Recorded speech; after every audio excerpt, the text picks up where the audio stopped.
वंदे मातरम।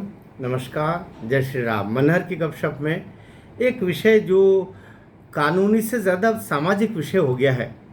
बेटी पढ़ाओ, बेटी बचाओ, लगे हुए, सही बात है।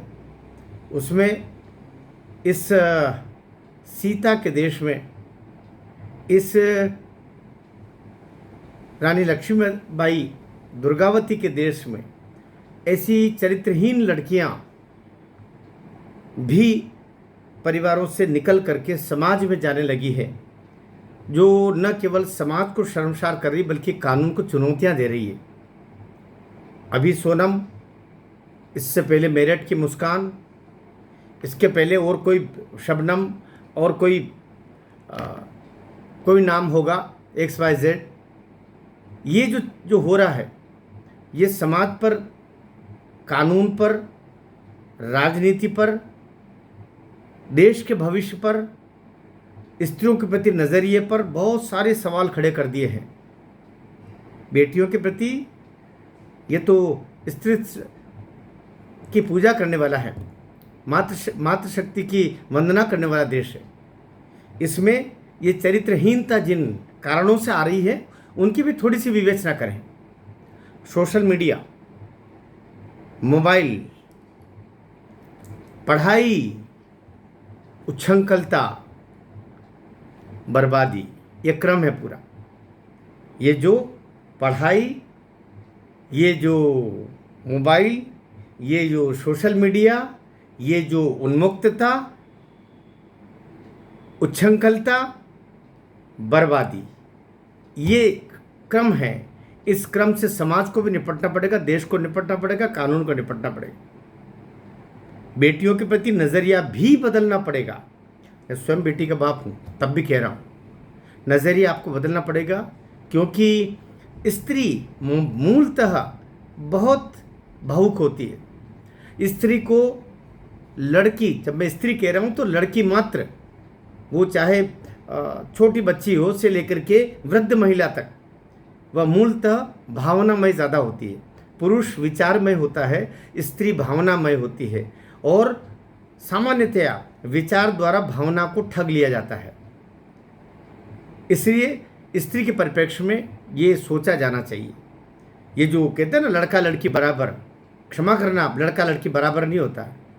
लड़की बहुत संभाल के रखने वाली एक रेशम की डोर है, एक रुई का फोया है, एक जलती हुई मोमबत्ती है, एक रखा हुआ मक्खन की डलिया है, जिसको पिघलाया जा सकता है, जिसको नष्ट किया जा सकता है, जिसको जलाया जा सकता है, और बड़े आसानी से। इसलिए भावनामय होकर के लड़का लड़की बराबर, ये भाव लड़कियों के लिए भी कष्टप्रद है, राष्ट्र के लिए भी प्रकारांतर से कष्टप्रद है। और ऐसे कई सारे उदाहरण हैं। रात के 12 बजे लड़का निकल जाएगा तो शायद वो साबुत आ जाए। मैं केवल शारीरिक क्षरण की बात कर रहा हूँ, नैतिक क्षरण की भी बात कर रहा हूँ। लेकिन लड़की 12 बजे निकली और रात की सुबह 5 बजे आई तो उसका क्या हर्ष भी हो सकता है, भले ही कितना उन्नत राष्ट्र हो। क्षमा कीजिए आप, क्योंकि प्रकृति ने उसको अलग तरीके का बनाया है। इस बात को क्यों नहीं समझते हैं? जो लड़का लड़की बराबर होते हैं, दिमाग से निकाल दीजिए। ये मुस्कान के केस में हुआ, ये सोनम के केस में हुआ, ये वो जो अन्य बहुत सारे केस है। किन किन का उल्लेख करें हम? अभी एक केस देखा था जिसमें उस लड़के ने लड़के को इतना तंग किया कि वो सुसाइड कर लेता। दहेज उत्पीड़न के केस। इसी तरीके से ये जो पास्को एक्ट, ये सब भी वही हो रहा है।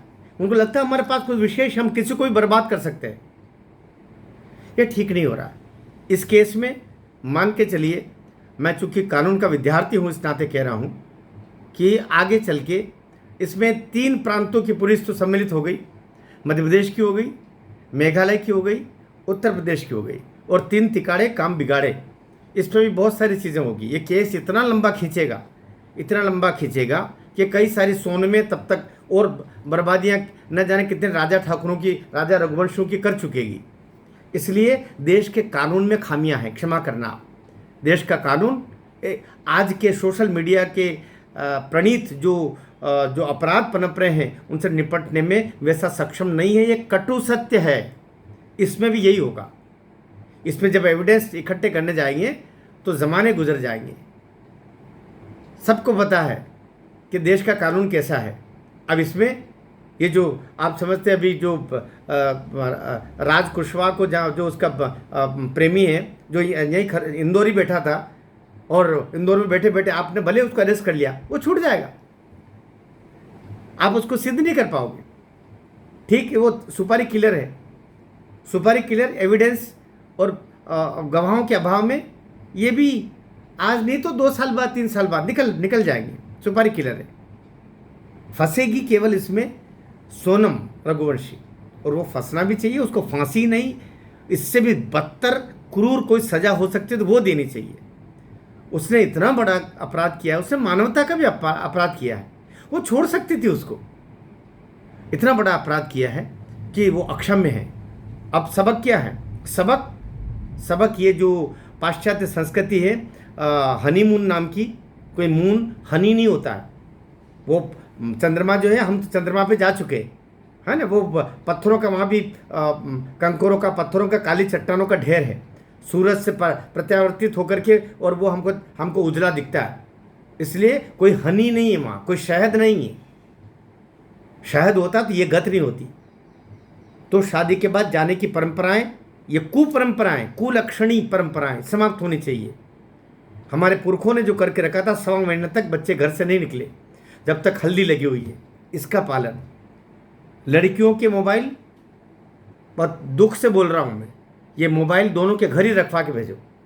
तुमको बात करना पड़े तो अन्य मोबाइलों से हमको बताते रहना। ये मोबाइल बर्बादी का कारण। ये मोबाइल नहीं होता तो शायद सोनम अपने किलर्स, सुपारी किलर्स को बुला करके और उस बच्चे की हत्या नहीं करवा सकती थी। तो ये मोबाइल जहाँ वरदान है, वही बहुत बड़ा अभिशाप भी है इस केस में भी। साथ ही कानून में बदलाव होना चाहिए। ये जो क्लियर कट केस है, उसके लिए जो खींचे जाते हैं गवाह सबूत, इनको समाप्त करते हुए सीधे इनको सबको पकड़ के इनका नार्को टेस्ट होना चाहिए और तत्काल काम करो, ये होना चाहिए। क्योंकि जो हुआ है जघन्य हुआ है, और मुझे लगता है इसमें अंततोगत्वा फांसी होगी सोनम को। 3 जो हैं इनको उम्र कैद होगी, जो उसके साथी रहे, और ये जो राज कुशवाहा है ये छूटेगा, और इसको तो शायद जमानत भी जल्दी मिल जाएगी, क्योंकि ये दोषी सिद्ध नहीं हो रहा। दोषी कुल मिलाकर के ऐसा लग रहा है कि ये जो सोनम रघुवंशी थी, ये उसको येन केन प्रकार फांस कर रखना चाह रही थी। और जैसे उन 3 लड़कों में से एक ने बोला है कि जब स्टेशन पर गए तब हमें राज कुशवाहा तो वहाँ से खुद भी पलट गया और कहा कि तुम लोग भी पलट जाओ, अपन नहीं चलते। उसका ये एक वाक्य ही, इन 3 में से एक का ये बोलना ही राज कुशवाहा को छुड़ाने के लिए और आगे चल के दोष मुक्त होने के लिए पर्याप्त होगा। असली गुनाहगार सोनम है, और वही बर्बादी का कारण भी है। आपको क्या लगता है? आप नीचे टिप्पणी ज़रूर दीजिएगा। जिम्मेदारी आपकी भी है। बेटी के बाप आप भी हो सकते हैं, किसी नातिन के, किसी पोती के दादा या नाना आप भी हो सकते हैं। जवाब लिखिएगा, टिप्पणी लिखिएगा, शेयर कीजिएगा। भारत माता की जय।